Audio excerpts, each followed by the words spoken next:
Hey everyone, welcome back to The Explainer. We've got a really fascinating deep dive for you today. We're going to be looking at the latest year-to-date headline news trends to figure out how macro-level trade wars in Washington and Ottawa have completely cascaded into a very messy, highly physical environmental supply chain crisis. We're taking what I like to call a telescope approach today. So, we're going to start way zoomed out, looking at the high-stakes geopolitical battle over Canadian garbage, and then we're going to zoom all the way in to see how a brilliant, hyper-local edge AI framework is stepping up to solve it. Honestly, if you're wondering how a smartphone can literally bypass international trade friction, you are in the exact right place. Let's get into it. Here is our roadmap for today. 1. The USMCA trade war. 2. The Ontario-Michigan waste corridor. 3. Ontario's looming landfill crisis. 4. 905 Wood and the Sentient Bridge. And finally, number 5, Edge AI and the bioeconomy. All right, starting us off with Section 1, the USMCA trade war, and the massive macroeconomic friction we're dealing with right now. So over the past year or so, the border friction between the US and Canada has escalated at just a staggering pace. When we walk through this timeline, you can really see the foundation of the local supply chain issues we're going to talk about. Back in February 2025, those initial 25% US tariffs hit the headlines. Then came the real pivotal moment, July 1st, 2026. The CUSMA, or USMCA renewal deadline, basically came and went without an extension. That instantly triggered a highly contentious 10-year sunset review process, which, immediately injected a ton of uncertainty into cross-border logistics. Fast forward just a couple of weeks to mid-July, and Washington escalated the rhetoric, threatening tariffs over drifting Canadian wildfire smoke. And then boom. July 20th, 2026, the U.S. enacted sweeping Section 338 measures, slamming 50% tariffs on roughly $20 billion worth of Canadian goods. Now, this rapid, tit-for-tat retaliation completely defines the current year-to-date landscape. Let's look at the facts impartially. On one side, President Donald Trump's administration targeted foundational Canadian exports, enacting those 50% tariffs on things like autos, dairy, alcohol, plywood, and cement. Washington's stated reasoning was discriminatory trade practices and the economic toll of that wildfire smoke. But right across the border, Prime Minister Mark Carney and Ontario Premier Doug Ford authorized immediate pushback. Canadian provinces started retaliating by banning the sale of U.S. alcohol through provincial liquor boards, slapping their own 25% tariffs on non-compliant U.S. vehicles, and even threatening massive surcharges on electricity exports. What we have here is essentially a total gridlock of traditional trade avenues. Let's move on to Section 2, the Ontario-Michigan waste corridor. This is where high-level politics hits a very physical cross-border supply chain. You might be wondering, how do these high-level political decisions actually impact day-to-day operations? Well, they hit the transboundary movement of municipal solid waste, or MSW. 3.46 million tons. Just wrap your head around that number for a second. That is the massive volume of MSW shipped directly from Ontario across the border into U.S.-Michigan landfills every single year. To put that into perspective, imagine hundreds of heavy-haul transport trucks every single day crossing international checkpoints for no other reason than to export Ontario's municipal waste into Michigan. It is a mammoth logistics pipeline, and it relies entirely on a predictable, open border, a border that right now is under immense tariff strain. And the reliance goes both ways. Look at that 14.35% slice in the data. That represents the astonishing reality that over 14% of all waste disposed of in Michigan state landfills actually comes from Ontario exports.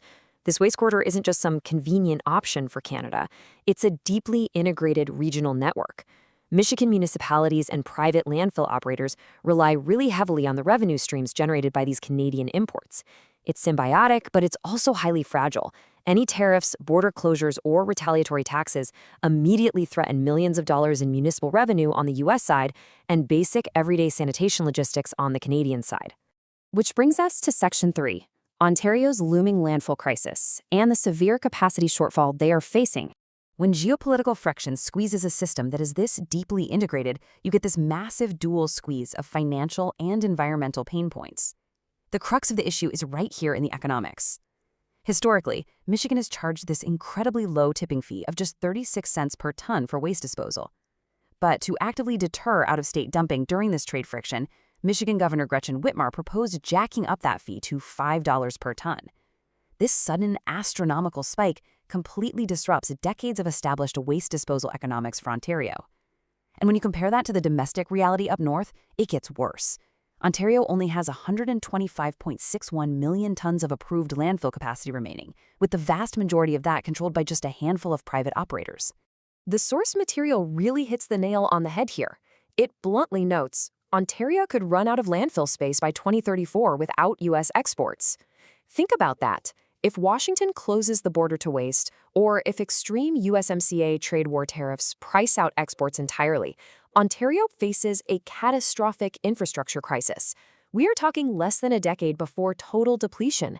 And in the world of municipal infrastructure, permitting, approving, and building a completely new domestic landfill within that timeframe, it's practically a regulatory and logistical impossibility.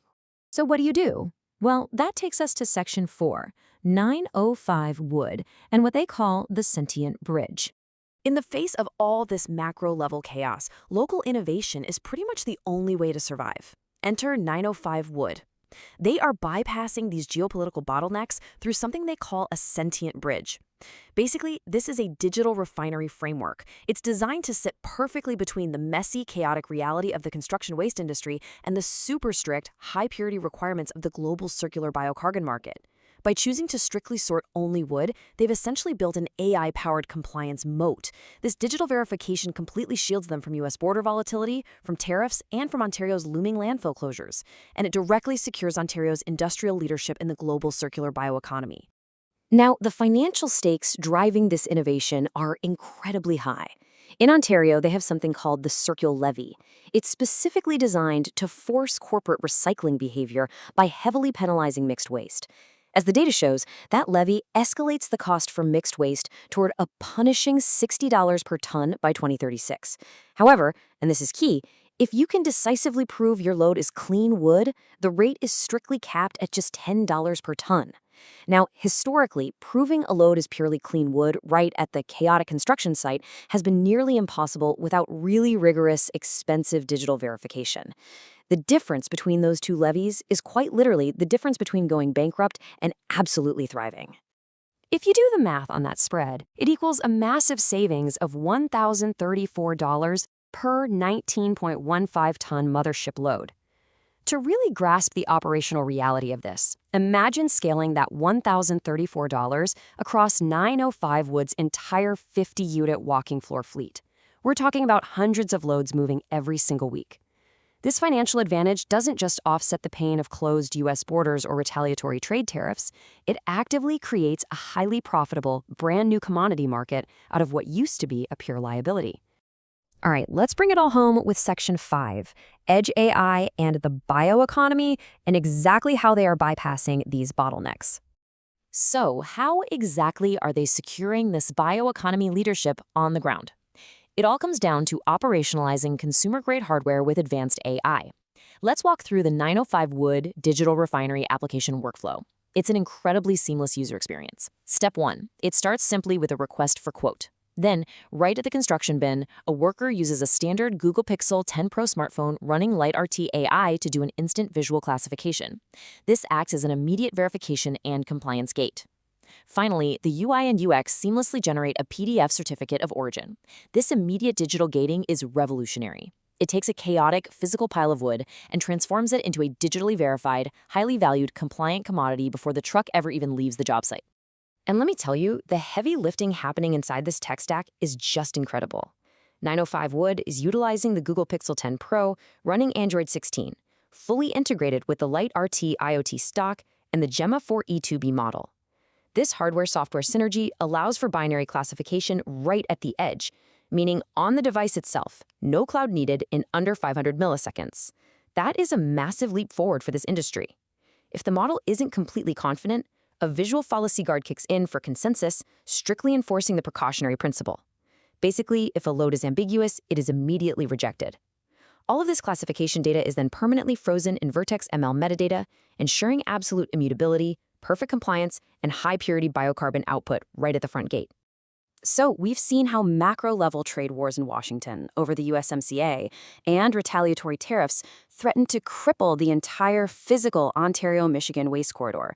But we've also seen how a hyper-local operation, armed with just a Google Pixel 10 Pro and Edge AI, built a sentient bridge right over all that geopolitical chaos. So I'll leave you with this thought. If an Edge AI smartphone app can bypass international trade wars and secure a circular bioeconomy, what other highly vulnerable supply chains are out there just waiting to be digitized? Thank you so much for joining me for this explainer. I really hope this sparked some curiosity on how localized digital innovation can shield physical industries from global fallout. See you next time.